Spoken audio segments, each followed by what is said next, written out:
All right, a couple of quick announcements before we get into the podcast and back to the intro song you guys love so much. I did a podcast / video series with deer hunting legend Lanny Benoit recently, and it's something I'm extremely proud of, extremely lucky to have been able to get that opportunity. For those who don't know, Lanny Benoit is a tracking legend, has killed some of the biggest bucks the Northeast has ever seen. 272-pound bucks. I mean, his average for a couple of years there was 242 pounds. I mean, that's just for an average buck is insane. He is a really gracious guy, super fun to talk to, and he hasn't done a podcast ever. So the deer hunting world is going to be looking out for this, and I can't wait to release it. I'm just learning some video editing and stuff. So be on the lookout for that. It's going to be a 3-part series called the Living Legend series. And again, it's with Lanny Benoit. We will release it on YouTube, as well as the audio version on podcast. So if you're just listening with audio, you can. But make sure you get onto our YouTube and subscribe there so that when they drop, you will be notified about it. We also will have some podcasts this fall with some female hunters, so I know that's been a thing people have requested, so we're going to line up some female hunters. If you have somebody in mind that you think would be a great interview, let me know about it, but I'm hoping to do 3 or 4 female hunters this fall. We'll also, we're in talks with some other hunting legends to continue that Living Legend series, so we'll see how that goes. I did buy a new camera, some audio equipment, and I'm hoping to do some more filming this year with some better quality, so been playing around with the camera. That Lanny Benoit interview will be the, my first kind of video production, but I'm hoping that I can bring that camera out into the woods and get some better footage this year too. And then finally, check out our new blog, whitetailwisdom.com, where we'll be putting up some articles periodically, in written form. Let me know if you want to be a contributing writer there. We could definitely use some writers who have some knowledge to share. So that's it for now, and we'll get into the podcast. You're listening to the Hunt Suburbia podcast. I'm your host, Pat Guyette. Big bucks I've been dreaming often, every night till I'm in a coffin. Vermont woods to the burbs of Boston, I'm looking for a tree to get lost in. Crisp mornings, little dust in the snow, quality time, just me and my bow. Fall evenings, I know just where to go for some quality times for me and my bow. It's just me and my bow. All right, this episode is with Armand Tetreault. We did a podcast with him talking turkey back in the spring, and he's also a big deer hunter. He's out of Rhode Island. He hunts both Rhode Island and Massachusetts. And a little bit of a unique story because he got into hunting at an older age. He's got a disability, so he doesn't go too far into the woods, and he shoots some nice bucks. So for anybody who doesn't like to get way out there in the middle of nowhere in the woods, he's got some knowledge on how to find some spots that are closer to the roads and still be successful. And again, he started late in life, so it just goes to show you that it's never too late to start hunting. Let's get right into this one. Here's Armand Tetreault. This episode is brought to you by the Northeast Big Buck Club. All right, another episode of Hunt Suburbia, and I'm sitting here with Armand Tetreault. How you doing, brother? Good, my friend. How are you? Good, really good. Thanks for coming up. I appreciate you having me. I think you are officially the first Rhode Island hunter that we've had on the podcast. Yeah? Yeah, and there's a lot of guys that want to go down to Rhode Island and do some hunting, especially on Sundays, because we can't up here. Well, for a very blue state, we have pretty open hunting. So we have a good season. We have a long season. Yeah. So a lot of guys from Mass, they get warmed up in Rhode Island. Oh, yeah, like warmed up and then cooled down the end of the season as well, right? It goes all the way through January 31st if you're on private land or something like that? No, that's on public and private, but it's you go back to bow only. So it becomes You get another month of bow hunting after everyone else closes, which is cool to me. Like if I'm getting the itch in the future in January, it's like it's 30 minutes down the road. It's not too far away. A lot of guys do that. Yeah. I've converted over a half a dozen Mass guys to come and hunt in Rhode Island. Now, do you come and hunt Mass at all? Yeah. Yeah. It's where I learned. It's where I cut my teeth. Yeah. First deer ever was a little nice little doe. Yeah. In Bellingham. Yeah. Zone 9. I took a lot of deer out of Zone 9. Zone 9, yeah. I think I've hunted there. When I first started hunting Massachusetts, I hunted Zone 9 quite a bit because I would do scouting, e-scouting on my phone, and I would look for the biggest patch of woods that looked like it was green without any human disturbance, and that's where I would try to go to. And Zone 9 was the closest. I lived in Quincy for a long time, and I didn't think... What's that, 11? Oh, I don't know. Is it 10? 10 or 11? It's probably, I don't know. 11. It's 10 or 11, and at that point I just didn't even think that you could hunt close to towns or cities. You'd have to find big wood, so that's what I would do, and I'd drive out to Zone 9. But come to find out, you can hunt around the towns. I know you do that quite a bit. I call it urban hunting. Yep. Being from Woonsocket. Yeah, exactly. Hunt suburbia, it's like hunt urban too. It's there you go. Same thing. You find me a little plot with a couple of trees on it. If there's 3 trees on it, I'm there. So just today, I scouted probably the most urban place I'd ever scouted. There's a listener of the podcast. I get tons of emails, but this one guy, sent me an email, and in his signature in the email, it's got his business address, and it wasn't too far away from me. So I was like, let me type it into maps, and I looked at it, and I was like, it's like in the middle of a city, pretty much, but there's 30 acres of forest and like swamp, but surrounded by a lot of stuff. And I know now that 30 acres, that's going to hold some deer probably. So we've been communicating back and forth, and he was like, yeah, stop by. So today I went there, and I met him. He was a great guy, and he manages the property there. He's like the maintenance manager, and he was like, yeah, he gave me parking passes. Like if you ever want to hunt there, you can hunt it. You can park here. You won't get towed using these passes. Just a great guy. Awesome. And that was before I really even knew if there were any deer in there. So I walked around, and I did find some pretty big rubs. I found a fresh rub with, some fresh shavings on the ground. Some older rubs, a couple of scrapes. I didn't find a whole ton of sign in there, but there is at least one buck in that area, and it's super urban. So I don't even know how to approach that urban of hunting. Well, I'll tell you, there's some great. First off, I forgot his name. There's a guy who's got. I think he calls himself Suburban Hunting or something on YouTube. Mm-hmm. He does Georgia. Yeah. Seek one. Yeah. That dude there is fun to watch. I mean, you can see houses in the background from his tree stand. Oh my God, he kills monsters too. Did you see something? I think he got a 14-pointer like 200 feet behind somebody's house. Yeah. Yeah, he will sit right in the break of a fence and watch them jump over this little break, and there's just big buck after big buck. It's incredible. I think that those places, it's because people weren't aware, and the average Joe, until you start turning into a hunter, until you become a hunter, you don't see deer. Right. We see deer. Oh my God, I see every deer that I pass on the highway. I'm pretty sure. And you got anybody else in your car, your wife, etc.? Yeah. They don't see them. And they don't care either. I'm like, hey, look, did you see that deer? You're like, nah, I don't care. What do you mean? Who cares? It's a deer. It's a deer. What do you mean, who cares? So I was riding up to Vermont with my buddy Chris. We went ice fishing like last month at some point. And on the way up, he picked me up, and we're going up 495. And I said, how many deer do you think we're going to see? He said 0. And I was like, 0? And I looked over to my right, and there was a buck. Not just a deer, but a buck there. And he had shed one side of his horns, but he had one nice one. And I was like, dude, there's a buck right there already. There's already number 1. I think we ended up seeing 20 deer or something.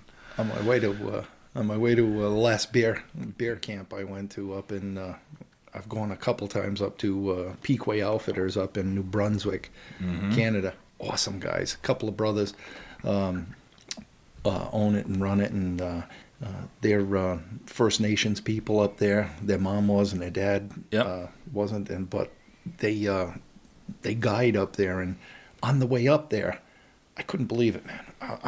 I almost hit 2 bucks in my drive because I took off like in New Brunswick. No, No. One was on 495. Yeah. Just before you get to New Hampshire. Yeah. I don't know what the road is you take there. What is it? 495 to 95, and that little bit of 95 between 495 and the Maine border, or the New Hampshire border. Yep. Yeah, I almost clipped one there, and then up in Maine about a half hour later, almost clipped another one. It's like they were running all over the road. I had to jack up. What is this? September one. No, that was the spring. That's the odd thing. They have a spring bear hunt. Bear up there. Yeah. Yeah. Those are the best ones because they got. That's when the coats are the coats are awesome. The coats on the 2 I've gotten 2 beers, and man, they're just gorgeous. 4-inch thick fur that you can. Oh, it's plush and. Yeah, they're tasty. My buddy Kevin last night was telling me about a New Brunswick hunt. He's gone up there I think twice now for bear, and he was showing me videos from when he was up there, and it sounds awesome. Like New Brunswick to me, I look at maps all the time, and it's just all wilderness up there. Oh. I mean, it's got to be great deer hunting too. Oh yeah, well, it's odd. The whitetails up there, they're not as many. It's just like Maine compared to right here, Mass and Rhode Island. But they're bigger body. They got to be. I think they get pretty huge because the hunting pressure is non-existent compared to here. You know, these deer don't see people like. The good thing about the deer we hunt, they're used to people. Yeah. Hate to say that. That might not sound nice to some people, but they're used to the scents, the sounds. They're tolerant. Yeah. Yeah, I mean, you can hear some of the videos that I've taken of myself taking deer out in the woods. You hear fire trucks. You hear. Oh, for sure. You hear diesel engines running by, car horns, etc. And I am watching a deer, and the deer don't react. But if I were to go sniffle or something, boy, they were on alert and gone. Well, yeah, because they know that they can tell that the sirens are far off and they're not a threat, right? But if all of a sudden they hear something close by, then they get into super alert mode. Yeah. Yeah. So a lot of people don't think, like, when you think of, like, a place to go hunt, you wouldn't think Rhode Island. You wouldn't think there's much land. But it actually has, like, a good mixture. There's some big woods in Rhode Island as well. Some fairly big patches, that... We have a lot of good public... right. What do you call them in Mass? WMAs? WMAs. We have them too in Rhode Island. We got some, and they get a lot of pressure. But if you know how to hunt, I'll give you an example. Black Hut. Black Hut is in Burrowville. It surrounds Spring Lake off of 102. A lot of people hunt Black Hut, and it's got a couple of fields in there where they do where they stock pheasant and stuff. Mm-hmm. So. A lot of foot traffic, a lot of walkers. There's trails in there, and a lot of PETA walkers during deer season. Yeah. 7 o'clock in the morning with their pots and pans and screaming and hollering. Yeah. I've cooked off a few rounds. Well, they're driving. They're driving deer for you, so. Exactly. The way I look at it is they're going to just scare them to me. So. Yeah. They don't realize that they're actually, like, killing more deer doing that because they're scaring them. They're moving them around. Yeah, they're helping us out. But... Anyway, that place there, the first year I was hunting alone, which was 6 years ago, I took 3 deer out of that one place, out of that one management area.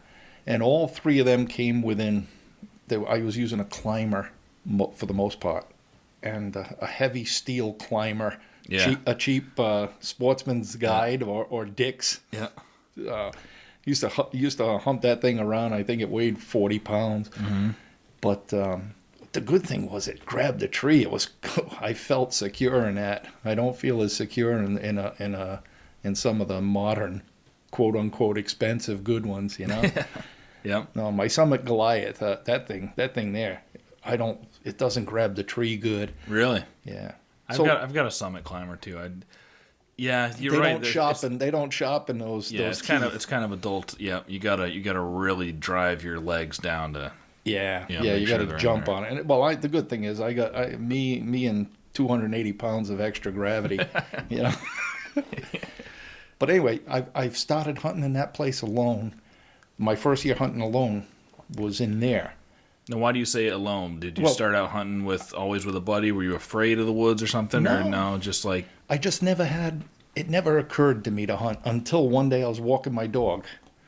I didn't know we had deer around here. I had no clue. This was only 7 years ago. Be 8 now. But I didn't realize I'm taking one of my dogs for a walk in a park in Cumberland. And all of a sudden I see a couple of deer up on a ridge. And when they saw us, they scooted. I'm like, wow, that was really cool. I saw a deer. And I got home and I'm telling my wife. And then I'm thinking to myself, my friend Larry, we fished together a lot. I taught him a lot about fishing, and he taught me about fishing. And Larry was a taxidermist.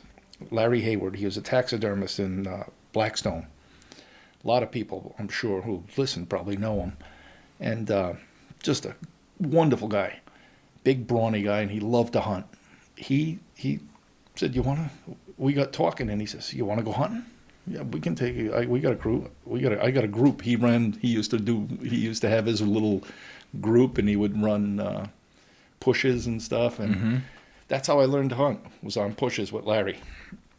We'd go out first in the morning till sunrise, and a little bit after that, we'd all gather up again, and we would organize stuff. And man, we had a ball. And so for the listeners, that was what, 8 years ago you started hunting? 7. 7 years ago. I just finished my 7th year. How old were you?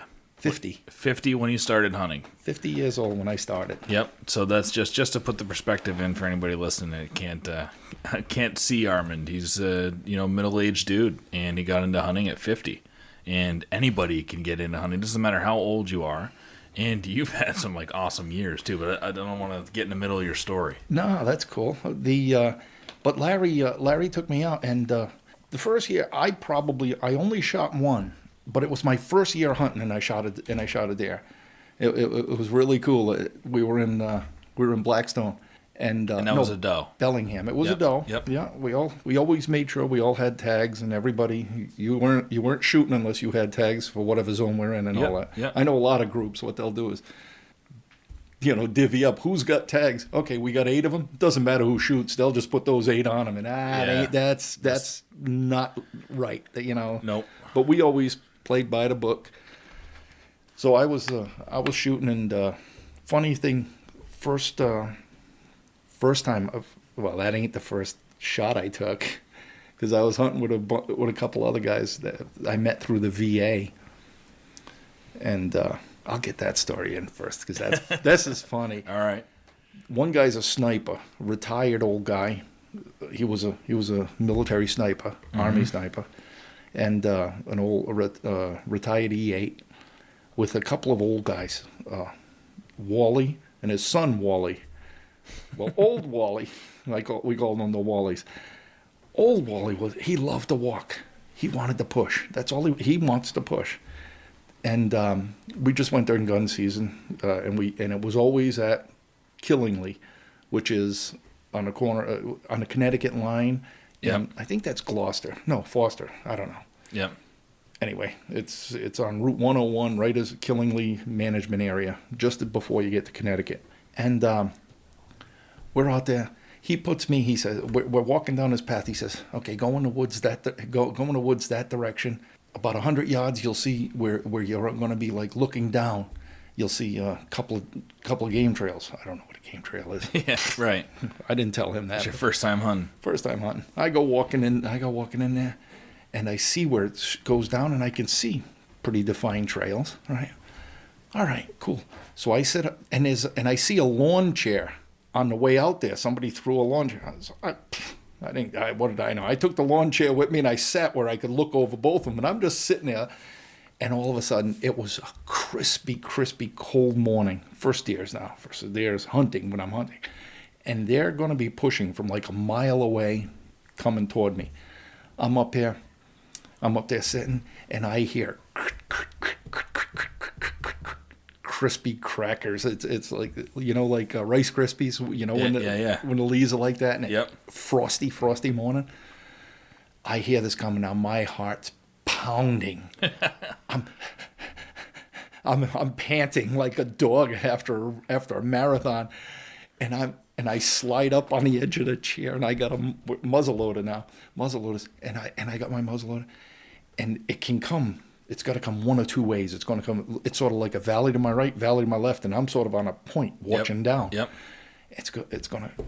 I see it. It's coming to the right one, and it gets to right behind a forked tree and stops. It's a doe.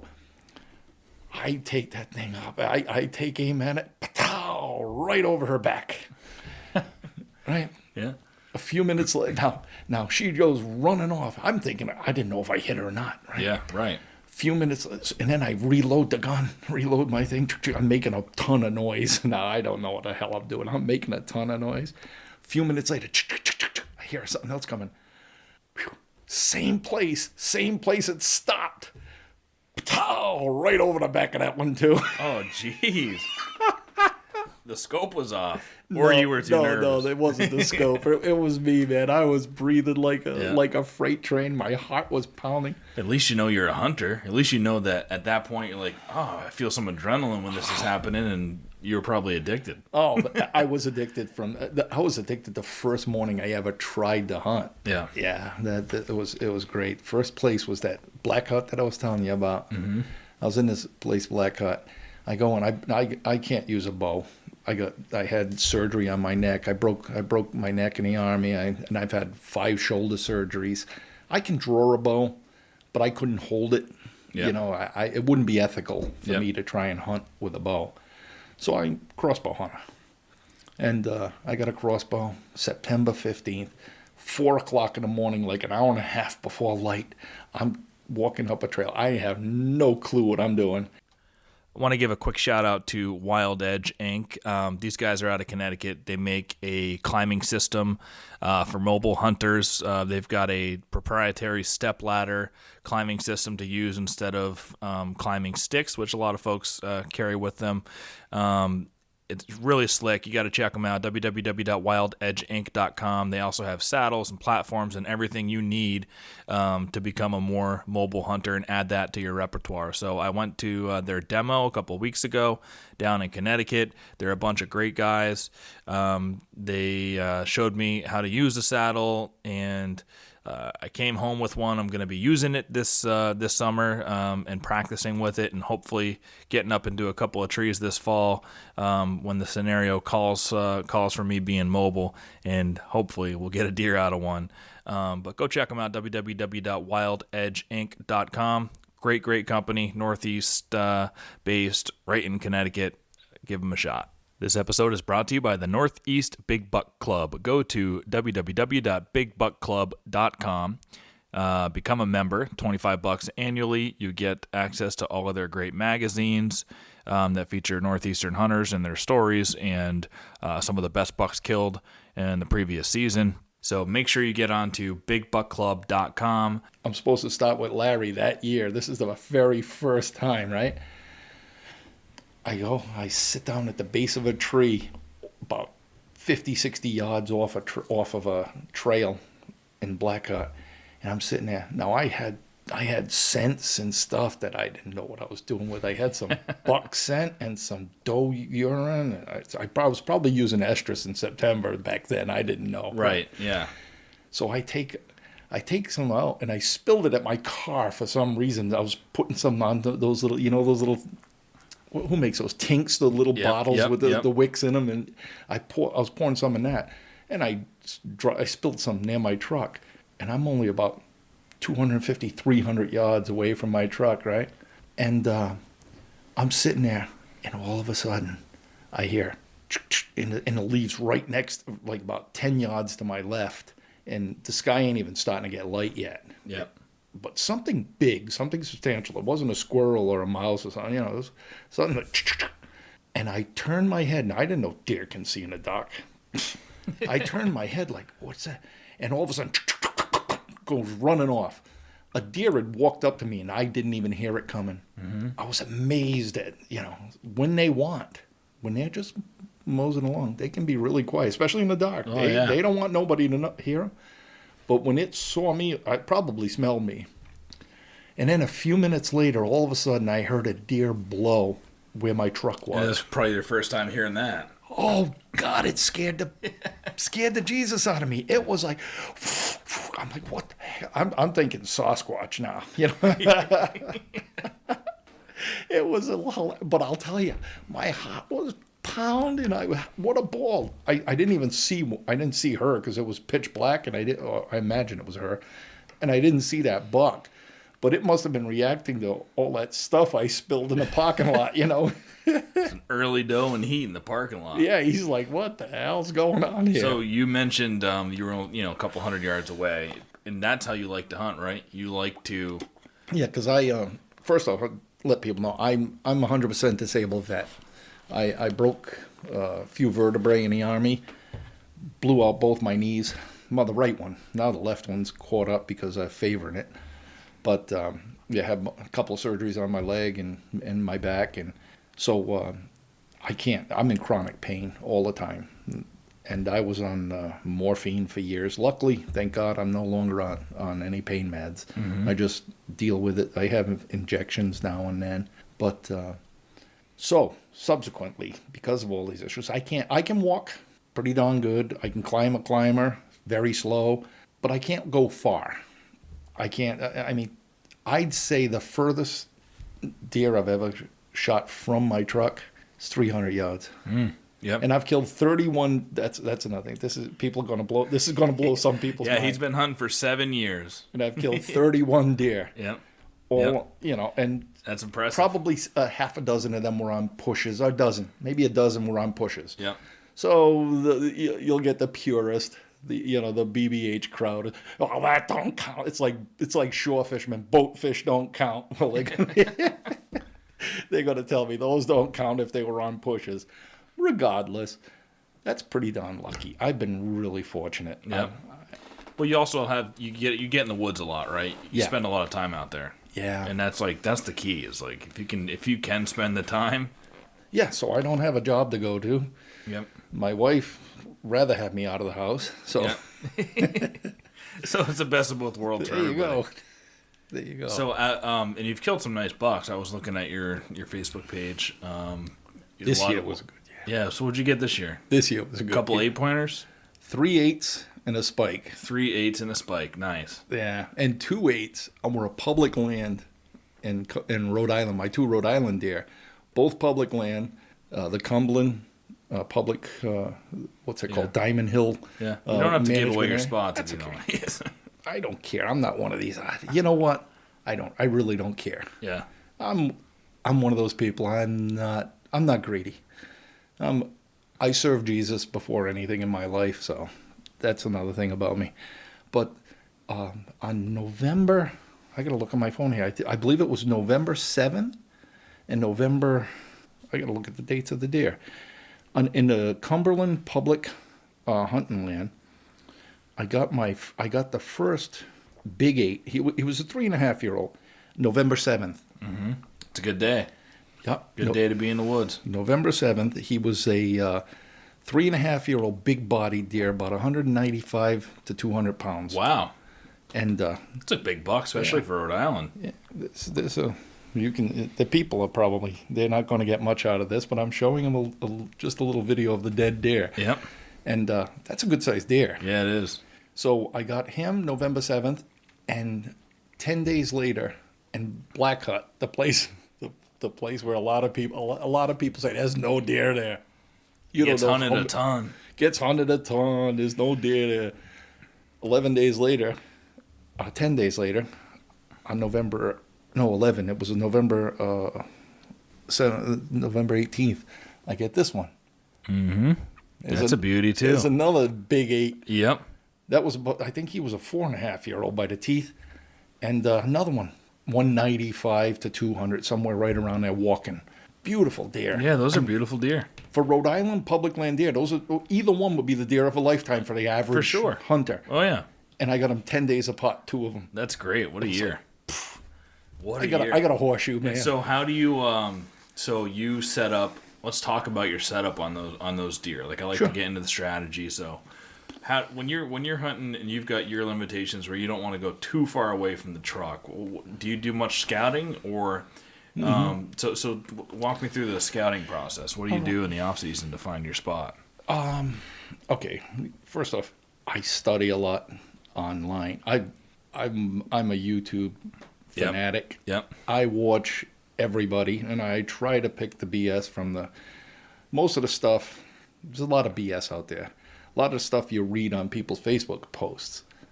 I think they blow smoke. Yeah. A lot of people try to tell you what they want you to hear.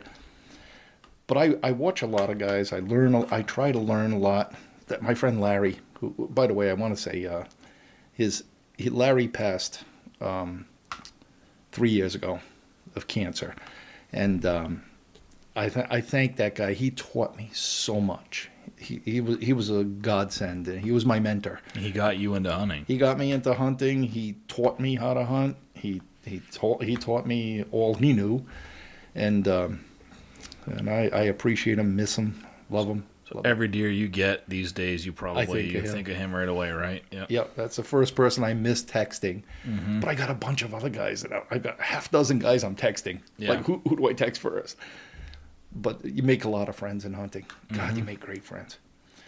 So what I'll do is I learn a lot. First off, I learn a lot of techniques. Learn a lot about wind, how to use wind. What are thermals? Go to play like who made that Deercast app? Is that the Drurys? Yep. Drurys do Deercast. I joined up to Deercast, and learn a lot there. They got some great teaching videos, Drury, and about it's not just what you'd think. The wind, okay, keep it in your face, go, okay. No, man, the thermals are a huge thing. Yep. In the mornings versus the afternoons. Cold days, hot days, mornings, afternoons change dramatically if you're in your stand.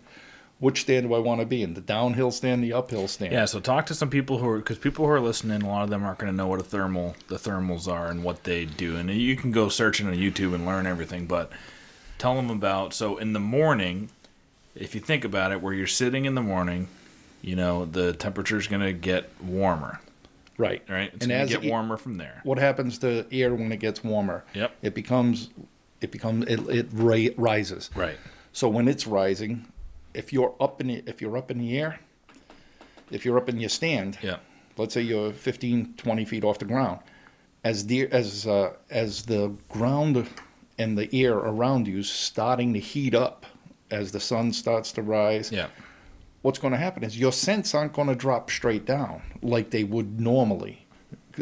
What's going to happen is, as temperatures start to rise, all things being equal, notwithstanding wind is something separate.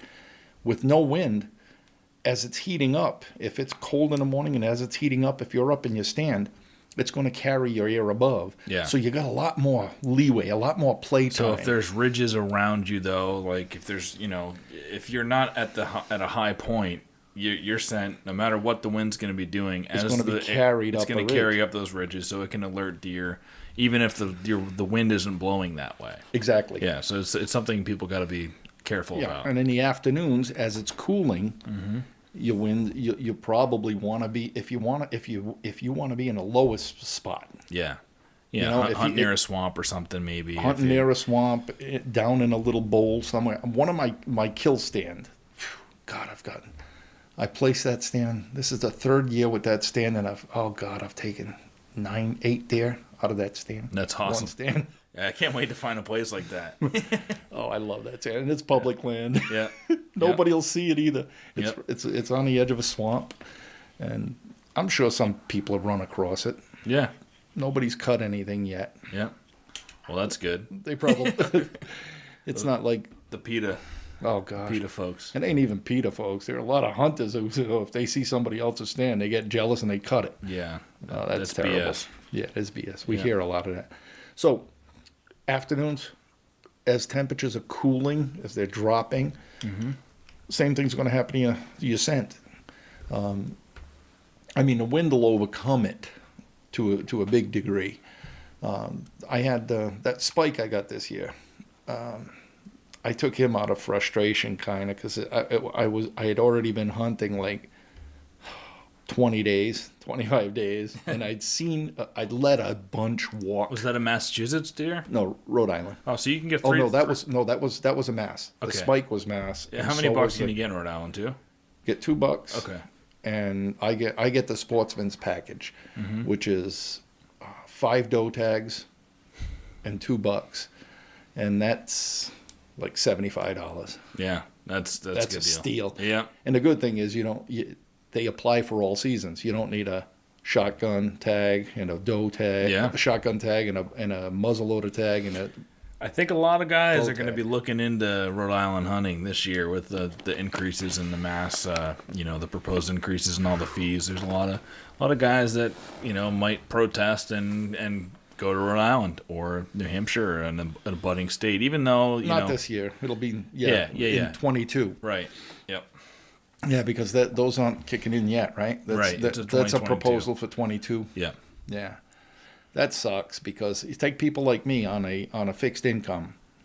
That's a huge difference, especially an out-of-stater. Yeah. I give them a lot of money. I mean, Mass they usually get about $155, $160 a year. Mm-hmm. Now, if I get the same thing I had been getting, you're talking like $350, $400. Better start making some lures. Nah, I stopped that. No, that business is gone. I loved it. I like that. Yeah, it's cool. It's cool when you love something and you can make something that you love and I mean that's how I view this podcast. It's like it never feels like work to me. Well, actually that's a lie. When I have to editing sucks. But recording, it never feels like work. I'm just having a conversation about hunting. Oh, and that's my favorite subject. I drive people crazy. I'm a political junkie. I'm a political the last junkie. 5 years have been great for you. Oh yeah. I've been so I talk either politics or hunting. So the only people who listen to me are hunters or God, right? Oh yeah, I know. Well, that's that's number the third one. Okay. I don't even though there's hunting on Sundays. I do hunt on Sundays sometimes, but it's always after church. It's afternoon hunt only for me on Sundays. Sure. But unless there's evening service, and I'm one of the worship leaders at church. I play drums and I sing and I lead congregational songs and stuff. So if I'm on schedule for Sunday night service, we're gonna have to do a duet on the "Me and My Bow" song that people love so much on this podcast. Me and My Bow. Have you heard that thing yet? No. Yeah. So you haven't really listened. I've listened. Just in the beginning, there's that little. Okay. Yeah. Oh, that's that little song that people love. That I wrote that and recorded that like the night before my first podcast came out. I was like, I need some intro, and people just love that thing. Yeah, we should. Yeah, I'll get the drums. We'll re-record it. We'll harmonize. See who we got. Who do we got? We got a lot of guys who play instruments too. There's a lot. We got a couple drummers and guitarists. Yeah. Some guys who are pros too in BBH. I know. So what's your favorite? Do you like hunting mornings or afternoons better? What do you find most? Of your I love success? to sleep. So no, I hunt probably 3 to 1 afternoons to mornings or 4 to 1, but I'll get up on the mornings if I got friends who want to go. Yeah, all right. Or what if it's like a really cold? Like I can't resist, even though it sucks when it's cold, super cold. But if you get a really cold morning, I got to be out there. Yeah, that's like you get that first morning where it's going to be in the 20s. Yeah. Oh. I don't care. That's that morning. I'll want to be out there, and in fact, both those deer were morning deer. Those 2 big bucks. So this year let's see, all 3 of the 8s were morning deer. There you go. Yeah, something about I've still I don't think I've killed an afternoon. I don't think I've killed an afternoon deer in my entire life yet. They've all been morning. They've all been morning deer. Yep. Afternoons, I've done good. I've done good in the afternoons with does. I've gotten a lot of does in the afternoon. I saw a lot of deer in the afternoon and passed a lot this year in the afternoon, but. And then you a little while later you're kicking yourself. You're like 4 days later and you haven't seen a deer in 4 days. Well, I didn't. Why didn't I take her? I didn't get a doe this year, and I passed on a lot of them early. But and I'm already running out of venison. Really? My mother-in-law, she cooks a lot, and she uses the venison and cooks it in all these Russian dishes and borscht. Oh.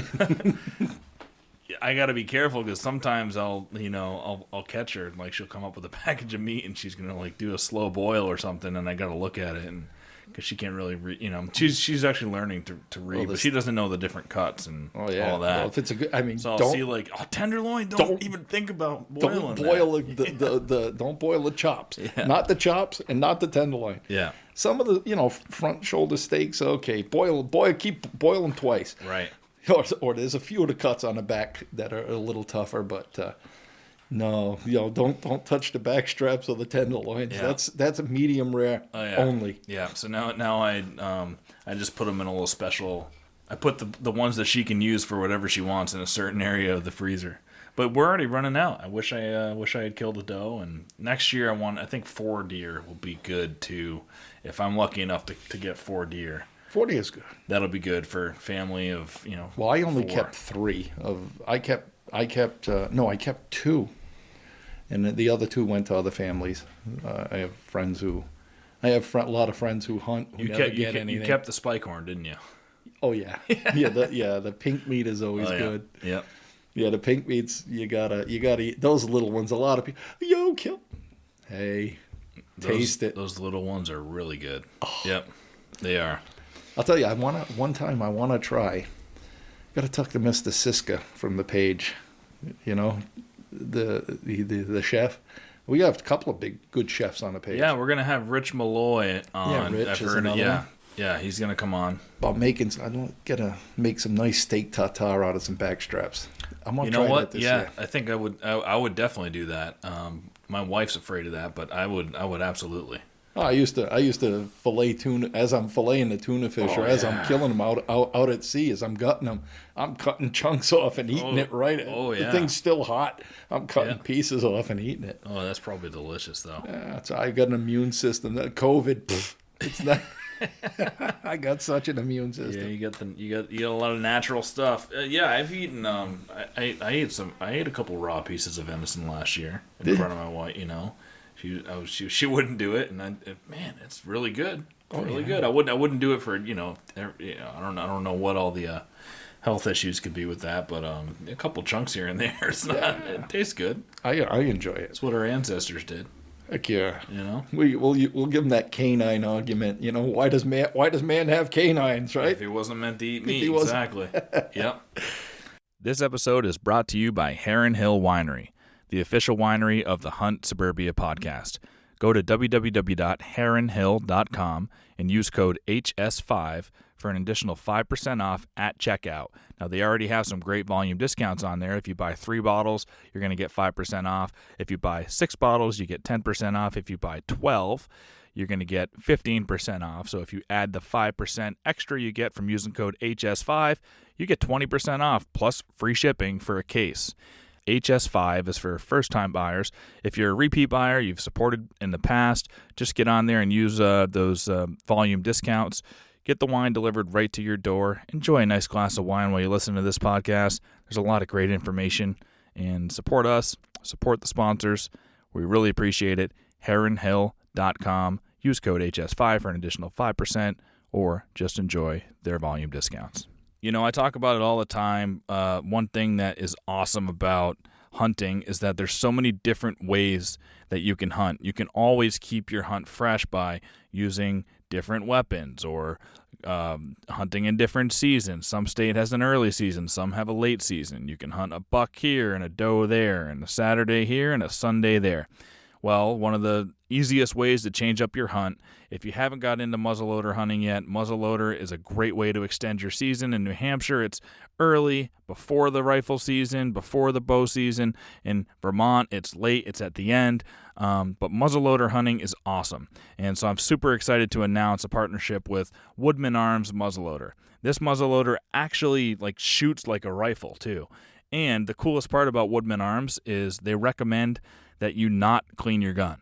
You don't need to clean this thing. If you're using Blackhorn 209 powder, you don't need to clean it. Yeah. Now muzzleloaders are the messiest guns out there. You're shooting powder that's either loosely packed or in a pellet, and just imagine lighting that thing on fire in there.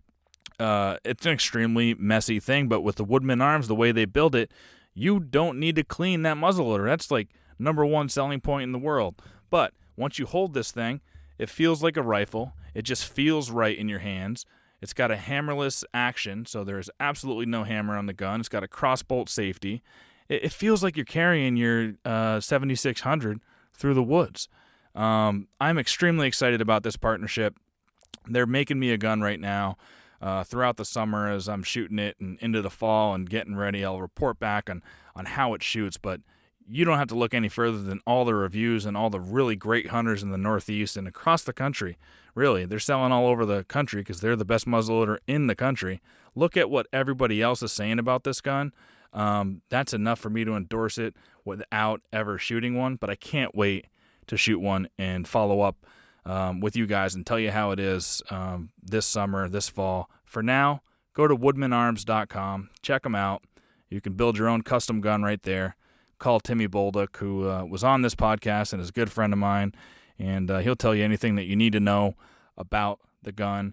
Woodman Arms, America's most accurate and dependable muzzleloader on the market, handcrafted in New Hampshire. Go to woodmanarms.com and start building your gun today. So We're bouncing, aren't we? Oh yeah, we bounce around. That's how you do it. But I want to talk about. I never got the setup, did I? The people who want to. They think you got to go into the middle of the woods. You got to go into the centers of big patches of woods. And I was one of those guys for years and years. I was like, I want to get as far away from people as I can because that's where the deer are going to be. But if there's people moving through a piece and they're pushing and everybody's going into one area, it's those overlooked pieces that you can find some good deer in, and it seems like you've been finding deer in, right? I find a lot of deer right behind houses. A lot of people think. Now I was looking at your house on the map. Yep. And you got a nice chunk back here behind your house and across the street behind that on that side of the street. Yep. You got two big chunks of woods. And I'll bet you that. How big is the one behind your house? Probably 40 acres? Yeah, altogether it's about 45 acres, yep. So out of 40 acres, chunk of surrounded by houses all the way around. Every street is surrounded by houses. No open areas to get in. If you hunt in there, I'll bet you there's trails in there where kids ride bikes. Oh, yeah. Okay. I'll bet you more of the deer are within 200 yards of all of the edges than they are in the middle. Behind houses.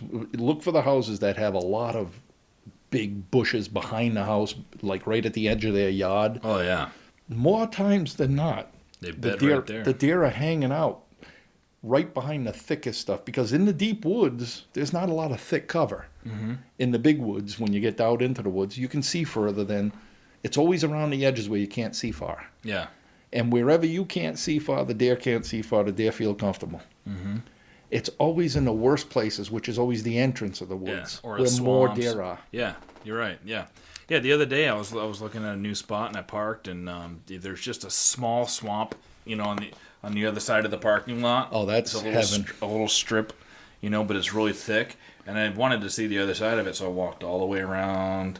You had to go all the way down to find a place to cross the swamp, and then I came back to where my car was. You could see my car just on the other side of the swamp, and there is a huge scrape. There's some big rubs everywhere. You could tell a buck just loves to lay. Right on the edge of the swamp? The other side of that swamp. Okay. Less than like 100 yards from, probably less than, it's like 100 feet from where people park. He just watches people park all day and walk along the trails, and nobody ever goes to the other side of that swamp. Unless they step into that swamp, or they have a comfort zone.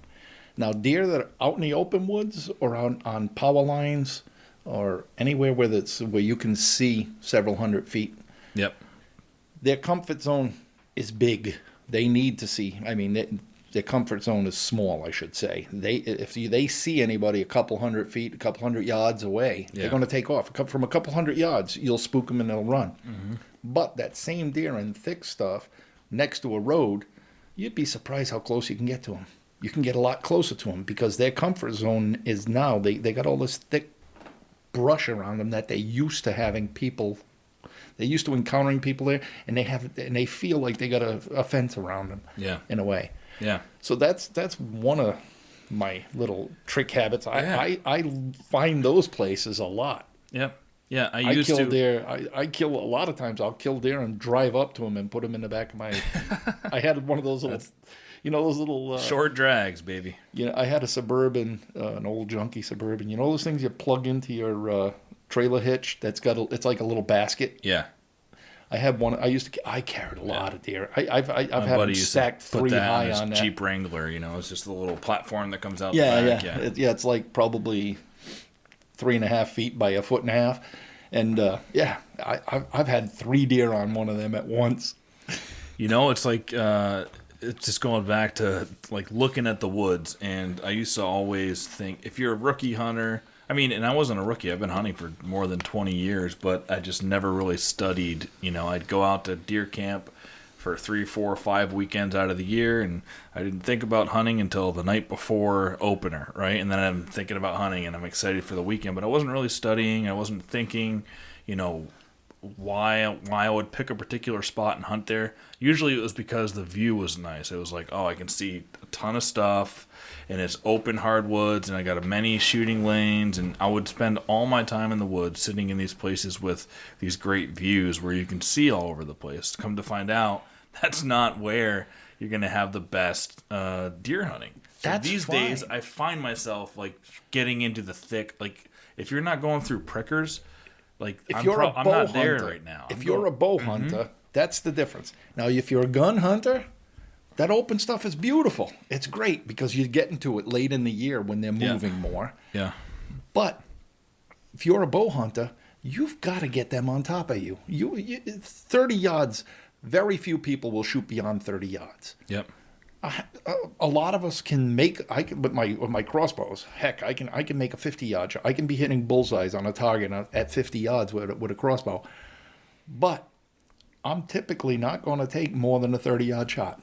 I've killed a lot of them within 30 with crossbows, lots of them, and you got to have them on top of you. They've got to be. That's close, and the only way you're going to get that close to them, they're not going to approach you out. And when you're in a tree stand in an open forest, unless you know where there's a predetermined run. Yeah.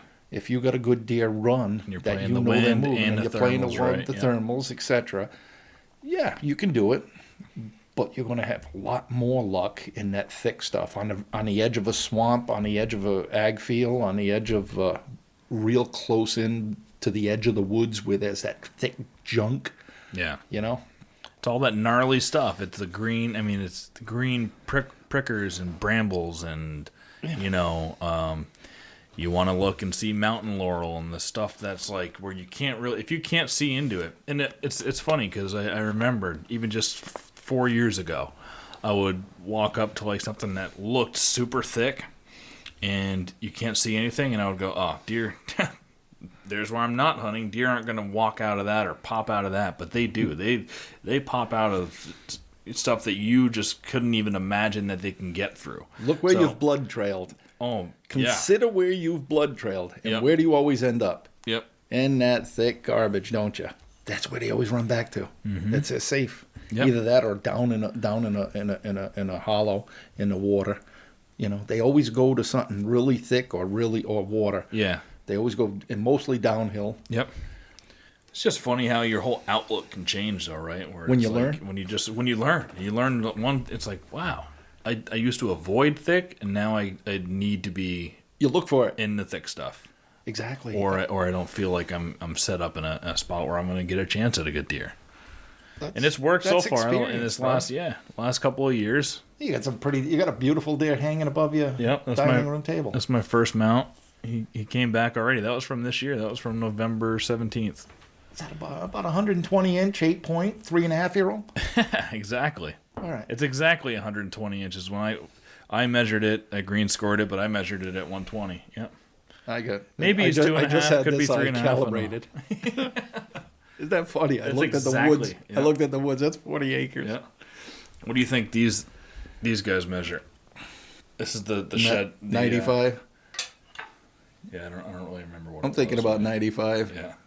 Just a little 90. Guy. Yep. 90, 95. Yep. That's a 2.5-year-old, right? Yep. That's the one pair of sheds that I found. I was so happy to find those. I ticked everybody off by putting that post up about who looks for sheds. I ain't into it. You know, You can tell by the size of me, I eat really well, and to me, there's no nutritional value in them. You know? They're pretty. They're cool. Tell that to the squirrels. They'll Oh chew yeah, it up. no, yeah. If you're a squirrel or a beaver or something, you need to keep those teeth sharp. Yeah. But I'm just, and that one's been broken. That's a nice looking. Yeah, he's going to be a nice one next year. He was fighting on camera in front. That's how I knew that the sheds were there. I checked the camera, and a few days before I checked it, like 2 days before, 2 bucks were fighting in front of the camera. Really? Yeah. That's and I was neat. like, oh, this is February. Maybe I'll see them fall off on cam. And they were fighting. The next video, scroll to the next video. One standing there. This one was standing there bald, and the other one was smelling on the ground, like smelling his pedicles, you know? Oh, cool. And I was like, shit, there's going to be a really pair of sheds cool. right there. Yep. So I got lucky on that one. But yeah, he'll be a nice deer. And in this particular spot, they dropped, my camera was set up about 190 to 200 feet off of pretty much a major road. And I had just started learning about that spot. After I tagged out on my bucks, I was expanding to new places and just looking, kind of scouting, but kind of hunting for does, bringing my bow and just covering some ground to already prepare for the next year. And I went into this place, a place that I had overlooked a million times, and I'm sure a ton of other people had overlooked it because there really isn't, in terms of what is legal to hunt there, it's a strip that's, I don't know, You're just going to 50 yards wide, maybe. So you're going to barely be the legal distance from a house to take a bow shot? Or, yeah. Oh, okay. Yeah, you have to be. It's so here you have to be 150 feet off a road and 500 feet from houses. And there's a strip that's 50 yards wide in this particular place. And, but it goes for a long distance. So in the middle of the strip, you're just barely... You got enough. You got 50. You got 50 different yards, but you can shoot. It doesn't matter. Even if you're 501 feet, you can shoot a deer that is 400 feet. From a house. It just has to be where you release the arrow from. It has to be 500 feet. Right. From a house. But yeah, there's all kinds of trees to put a stand up. But the first day I went in there, I'm just kind of walking up this ridge and peeking around and. I was trying to find a tree to stand. I was just going to stand and hunt from the ground waiting for a doe to come in. And I'm walking up the ridge, and I had just got in there, and here comes a doe right up the same ridge that I'm walking down this way. She's coming up, followed by another doe. It was a doe and a fawn, and they're coming right at me, and I just I was frozen. I couldn't draw. I couldn't do anything, and I just filmed them. And You'd have just been busted. They came they were looking right at me, and they knew something was up, giving me the that side to side, look down, look up, look up. That is the most fun you can ever have. Yeah, watching the deer look down, look up, look down, look up, and then they start stamping that right foot. It's always why is it always the right foot? They start stamping their foot, and then they look down, look up, and then they stamp that foot. I love that. Oh yeah, I've had that happen within 15 feet of me. Yep. And I'd be leaning on a tree. And that stuff is so are good. you bark? Are you just a really retarded fat tree? Until they get a whiff, and then you're going. Because that's something. A lot of people, a deer will forgive what it sees, but never what it smells. Mm-hmm. A deer can hear you, and it'll get spooky. Oh yeah. And but it won't run off. Yeah. It can see you. It'll do that head bob weave thing. Yep. Unless you keep moving, it'll calm down and stick around. Yeah. But if it smells you, you're gone. It's gone. Just the other day, I circled around about 12 does, because everything is, they're all kind of herded up right now. And I was out looking for sheds, and they stand out against the snow. There were some does just staring at me, big body. Actually, some of them might have been bucks that had dropped as well, but. I love seeing how they're going to react. When there's no stakes, you're not out hunting. It's you get to kind of play with it. So I keep walking towards them, kind of circling them, but closing the distance, but never stopping. And I wanted to see how they reacted, and they just stood there, and they will do that. Yeah. And Isn't that weird? Though? I got real close to them, and then I turned around and walked away, and they never moved a muscle, and they never spooked. They stood there, and I walked away. They were my alert. separate way, and they were alerted though, and yeah. they were alert, but they didn't spook. Yeah, it's pretty cool, isn't it? You can learn so much by those encounters. I almost learned more after I tagged out on my bucks. From that day through the rest of the season and through the off season, I've seen tons of deer when I've been out. I've seen another 100 deer since the season's been over, and the encounters I've had with them, I've almost learned more just in this off season again than the entire season in my entire life. You just get those encounters. The stakes are low, and you push the boundaries. You want to see how the deer are going to behave. I always get into these standoffs, and I'll be crouching down and trying to stay as still as possible as like these. And your legs are burning, your arms are burning, you're holding stuff, and it's like, oh god, big time. So that brings me to there's something I'd like to hit up for. There might be some people out there who don't feel real confident with their hunting. First off, their ability or their physical abilities, and as a person with some physical limitations, there's something I'd like to touch, if you don't mind. Oh, go for it. A lot of people don't think hunting can be for them because they may walk with limps.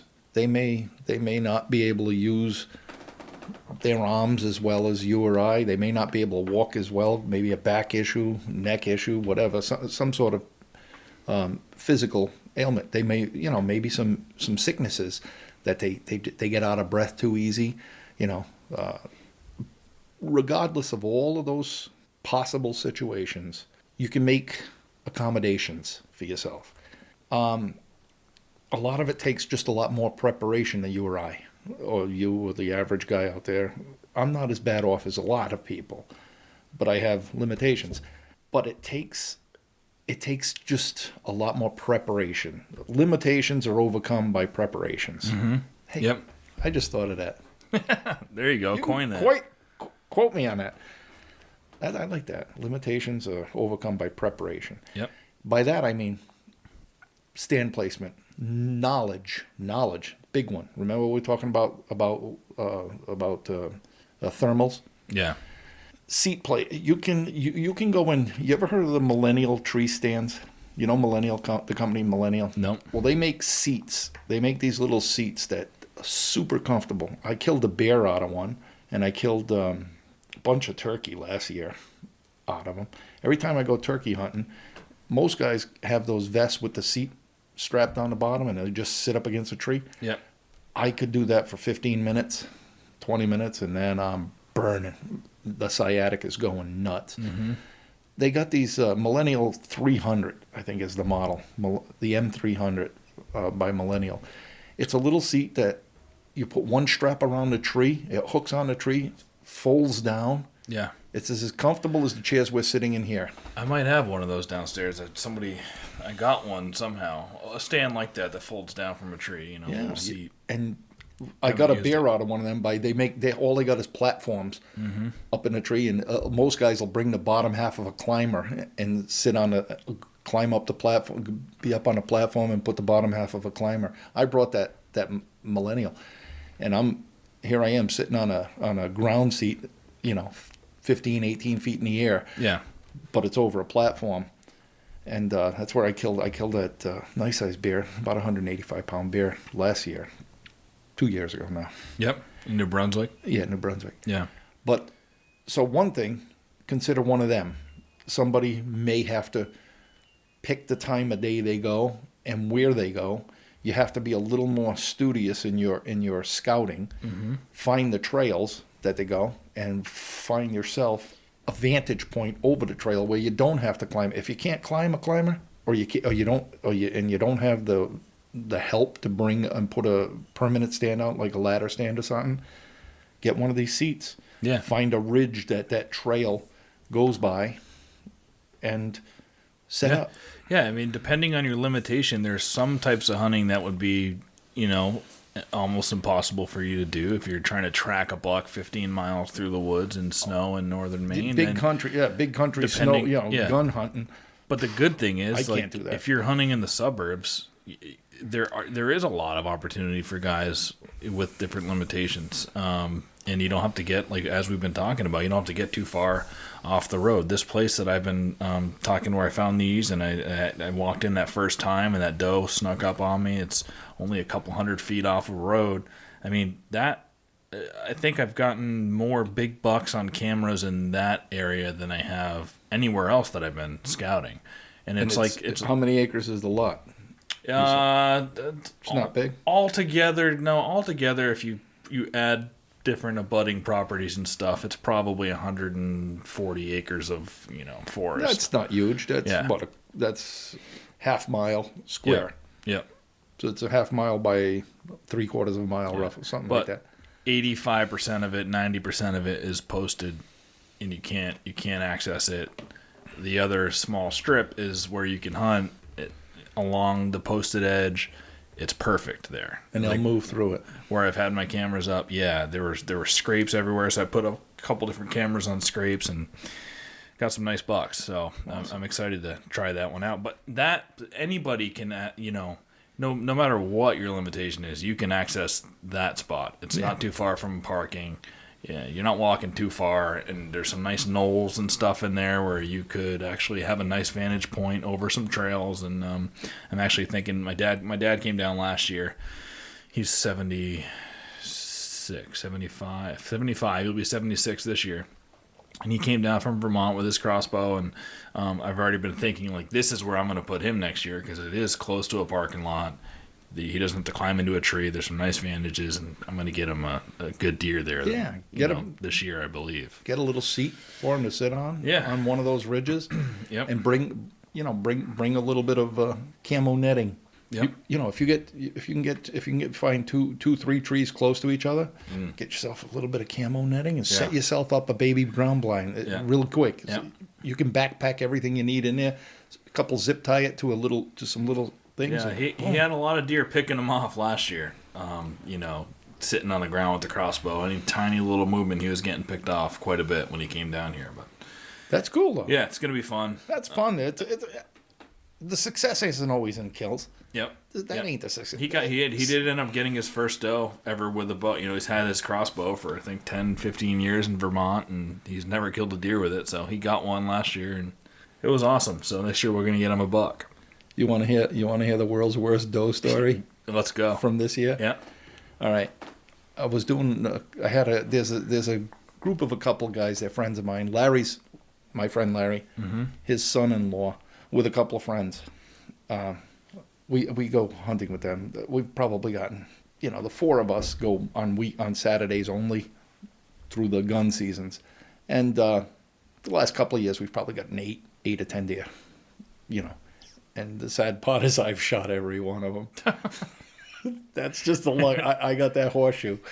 No matter where they put me. If they put me on this side, the deer are going to come this way. If you put me on the other side, the deer are going to go that way. But regardless, But anyway, I had these guys with me in the truck. Now, I have 2 shotguns. It was Rhode Island shotgun season overlapped with Masses. And I have, when I'm going with them, I got my 1187 semi-automatic Remington, and you put that slug in first and follow it up with the buckshot the routine, and this year I didn't get any of those. Now it's getting late in the year. It's near the end of it's right at it was the last day of mass. I believe it was the last day of mass shotgun. Yep. Rhode Island still had them. I took the 1187 because we got rained on bad. That thing got soaking wet. So I took it in the house, gave it a good cleaning, and I figured I just cleaned it all. I'll use I got a Mossberg that with the rifled scope that I use sabots in, with the rifled barrel, and I had an awesome scope on it. The scope it's like having $2,000 rims on a $500 car. I had a Swarovski Z3 scope. Wow. On a Mossberg 500. So I think, I'll take that. I'll take that when I go to my Rhode Island, my meat stand I was telling you about earlier. Yeah. And now I hadn't seen does in weeks. I can't find does. All I see is bucks, and I'm tagged out on bucks. So I get in my stand, right, and head to tail 5 does, about 40 yards in front of me.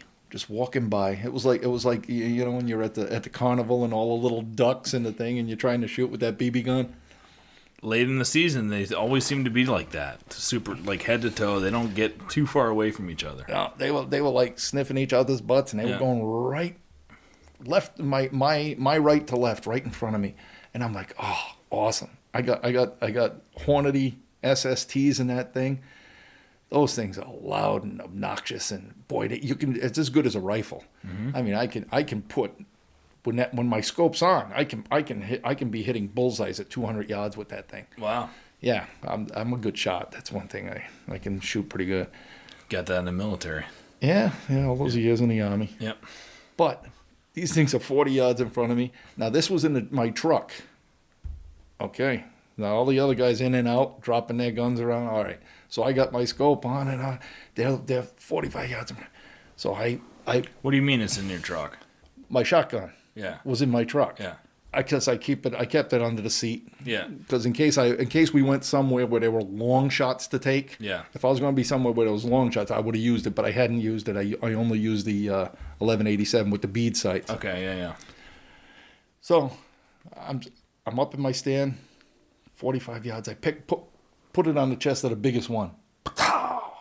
Big old mule kick, and now there's a hill to my left. They all go running up the hill. Yep. And now they're just moving around up on top of the hill. They didn't keep going. They stopped up there.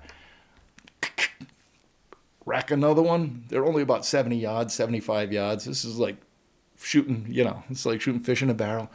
Put the scope on the next one. Another one. They're still up there. So I take 4 shots. I got 5 doe tags. Yeah. I go up there thinking, okay, I got a pile of meat. Okay, I get out of my stand. I go to where I shot at the first one. Well, the reason she mule kicked was all that dirt that hit her in the belly. Somebody had dropped their shotgun on top of mine. Apparently, that's what I'm thinking. Uh-huh. That thing was I hit the ground under. Wow. I go up there. I go up the hill to where they all ran to, and I'm looking around. Not an ounce of blood. Nothing. So I take my shotgun. There's one of those, the smooth bark oaks. Oh, yeah. There was one of them about 30 yards from me. I pick a point. There's a little branch on there. I aim at that branch. Left to right was fine, but it was shooting like 2 feet low at 30 yards. My scope had been bumped and hit. Yeah. So all of these deer, all I did was shoot underneath all of them. That was my chance to fill the freezer. If I had my regular shotgun, my 1187, I would have got. See, you hadn't shot that Mossberg in a while, had you? Right. Earlier I had it at the range before the season opened. Yeah. Back in October. Yeah. September or October, I'd been out to the range with it once. I had it zeroed in. Yeah. So something happened between there. Oh yeah. Somebody must have dropped something on it or stepped on it or something in the back of the truck. And oh yeah, I used to think any tiny little, I was so paranoid about my scope, that if you're walking through the woods, I would always think that I just did something to bump it off, and it was going to be way, even just like a tiny little bump. No, it takes quite a bit. Yeah. So I'm thinking somebody probably dropped their gun on top of it. Yep. So that was like the heartbreak for me. That a whole box of SSTs. So did you end up getting any does last year? I didn't get one. Yeah, all I got is the box. We gotta step up the doe game this year. The year before, I got 8 deer last year. Not this past season. The season before, I got 8 deer. Wow. I got and only 2 were bucks. Between Mass and Rhode Island, I think I got 3 in Rhode Island, 3 in Mass, 2 in Zone 9 and 1 in Zone 11 last year. Does. Yeah, Yeah, we this year I don't know what took it easy on them this year. Yeah. All right, so what do you want to leave the folks with? And before we'll talk some turkey, but what do you want to leave them with on deer hunting? So 50 years old, you got into it. You're straight into it. You love it. You're not going to give it up. Well, I thought about that about fishing too. I was a big time tuna fisher. I used tuna, sharks. I taught people. And now it's like, I don't want to fish. No, because you want to hunt. Yeah. I hope nothing else comes along that's, I'd rather do that than hunt. Yeah. I don't think that's going to happen. Yeah. Not soon. Yeah. Well, you're still super early in your journey, too. It's been 7 years. Yeah. What do you have for goal? You got any goals for this year coming up? Stay alive. There you go. Stay as pain-free as possible. Keep a tree between me and the other guy. Kill a doe. Kill a doe. No, yeah, I was never big on setting. Yeah. Expectations too high. Yeah. I want it to be fun. I want it to be exciting. And sometimes the misses are better stories and more exciting. Yeah. I missed the biggest deer I'd ever seen 2 years ago in Rentham. I was on this ridge. You were talking about it. All I could think of it. Whenever I hear the word ridge, I just go back. My mind flashes back to this ridge story. Yeah. I'm walking along this ridge and it's like a cliff to my right, and it slopes down to my left, and the wind's coming from my right to my left. And down bottom of this cliff which is about 30 feet high, about 50 feet, no, more than that, about 50 yards away, it's swampy. And in that swamp, I'm walking along this ridge real careful. It's windy. It's really windy, too. And I see the biggest bodied deer I'd ever seen. This thing was walking well over 300 pounds. This deer was walking around over 300 pounds. Just a big, old, massive deer. Big, old. I thought it was an elk, but we don't have elk. This freaking deer's down there. And I see antlers sticking out from the other side of a big oak tree. And most of the body's on the other side, and it's just feeding. It's down there. I don't know what it's eating down in there.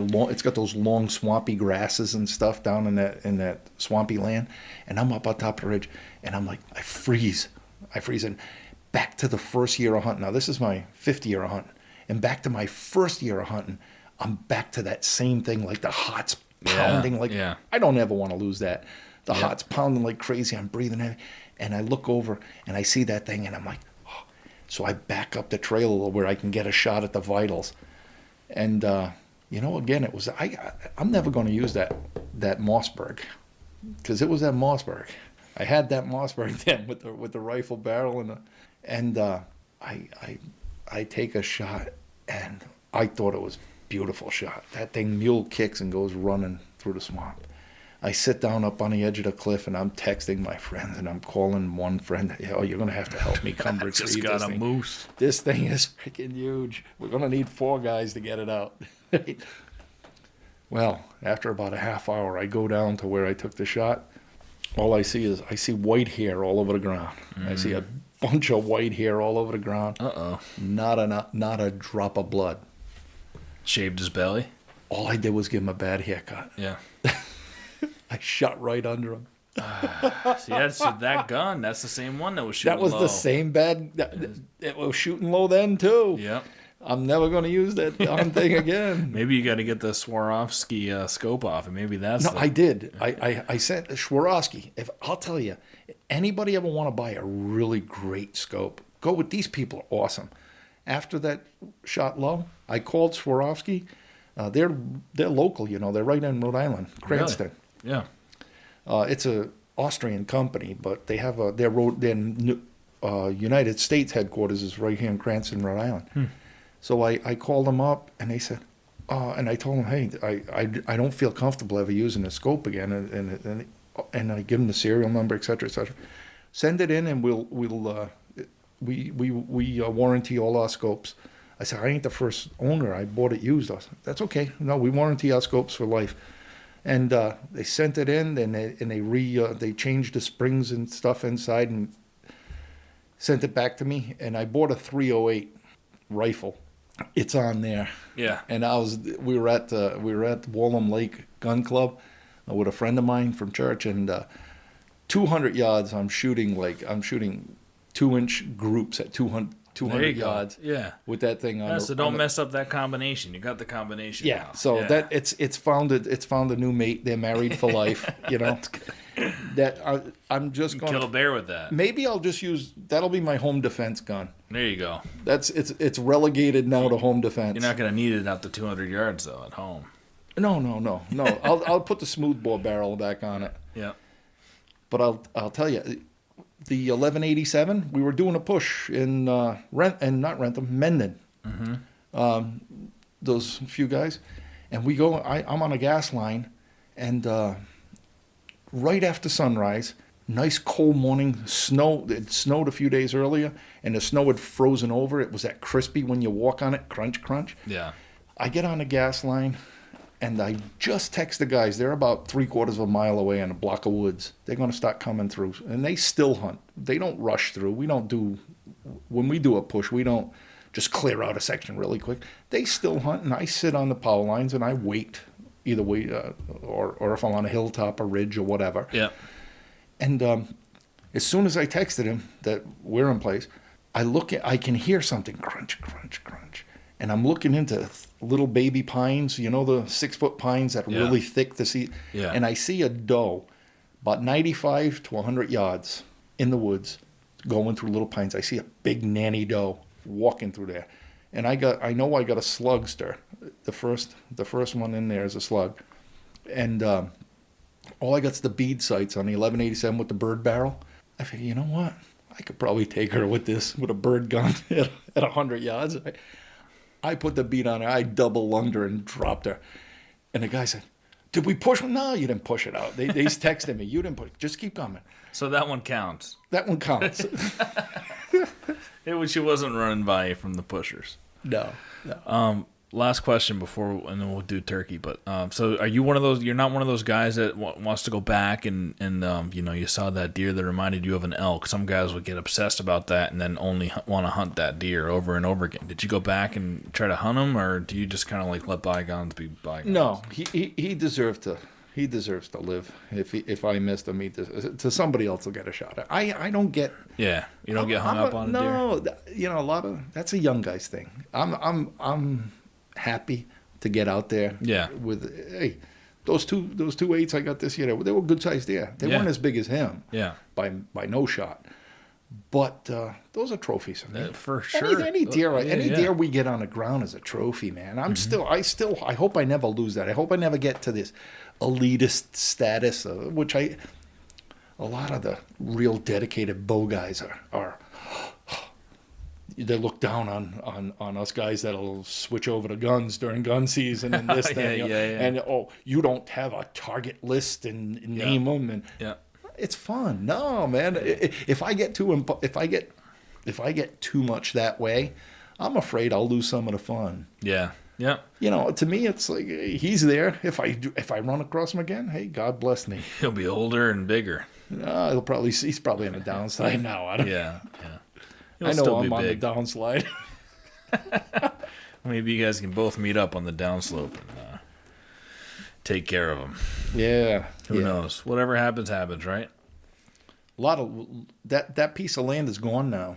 The piece I saw him on, That sucks, It was built, a house, some guy built himself a McMansion on that chunk of land. And I talked to him. No, I don't want anybody hunting on my land. Yeah. I've been hunting here for like 10, 15 years. I won't come anywhere near your house. I'll be on the outskirts near the swamp and all. Yeah, I'd rather welcome to a blue state. Yeah, send them a letter every once in a while. Keep up with it. Maybe in case you ever plan on having a garden, let me know. Okay, I'll keep the deer out of it for you. Exactly. All right. Well, thanks, Armand. That was awesome. Been fun, brother. Yep. Thanks a lot for coming. Don't forget to subscribe to us on YouTube, youtube.com/Hunt Suburbia, as we'll be releasing a lot more video content this year. And again, that Lanny Benoit Living Legend series is coming out that you will not want to miss. Really looking forward to that. So get on and subscribe. www.youtube.com/Hunt Suburbia. Big bucks I've been dreaming often, every night till I'm in a coffin. Vermont woods to the burbs of Boston, I'm looking for a tree to get lost in.